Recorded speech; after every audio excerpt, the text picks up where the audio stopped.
Hey guys, thanks for coming back. This weekend I saw Edge of Tomorrow starring Tom Cruise and Emily Blunt. This is with the K review. I'm Victor, and I'm not saying Les Grossman shows up in this movie. Maybe? With a K review. It's VIC? No, it's with a K. Oh. So The Edge of Tomorrow really had one of those trailers that kind of made me a little concerned when I saw it, because it looked like it had the premise of, okay, Tom Cruise is going to live the same day over and over again, just like Groundhog Day, and then he's going to have the suit from Elysium, and it's going to be like futuristic, and Emily Blunt had that weird sword that really looked like the one from Warhammer 40,000, you know, the ones that the Marines use, and unfortunately it was not that. Damn it. The movie's also directed by Doug Liman, and he's actually a really good director. I saw Jumper all those years ago, and I actually did like that movie. I just thought that it could have had a little bit more fun with its premise. And he also directed the first Bourne movie, and this movie, don't worry, like the whole shaky cam thing, I've made a lot of fun of that in the past, but actually this movie, he does not use the shaky cam so much, so don't worry about that. This movie is actually based on a novel written by, one second. Okay, Hiroshi Sakurazaki. Damn it.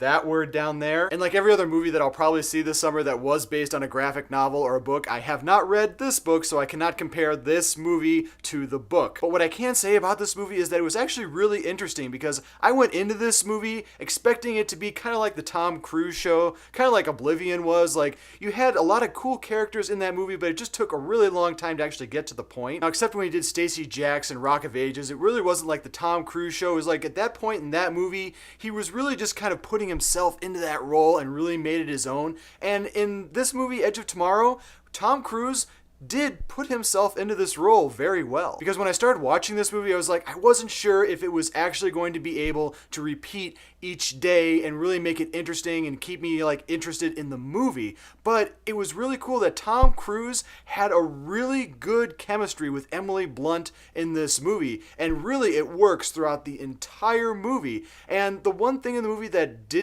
it worked, but sort of didn't. Here, let me explain. It was actually Emily Blunt's character. Now, her character in the movie, she's gone through the same thing Tom Cruise does, where she actually relived every single day and she got infected with the aliens' power. I don't want to give away how they were actually infected with the aliens' power. And also, just a little bit of a side note here, those aliens in the movie are really fearsome. And at first, I really thought they looked like that spinny ball of death that was in that horrible Battleship movie, but they actually looked like the little squiddies from the Matrix, except they were on crack. But when I saw her on screen, I was like, this is the kind of person who could actually play Ripley in the Aliens movie if they ever started to, reboot that movie into a better franchise. And she really did have that good interaction with Tom Cruise. It was just like, by the end of the movie, I really wanted to know more about her character. And you got to know a little bit more of her throughout the entire movie as her and Tom Cruise try to work together, to defeat the aliens.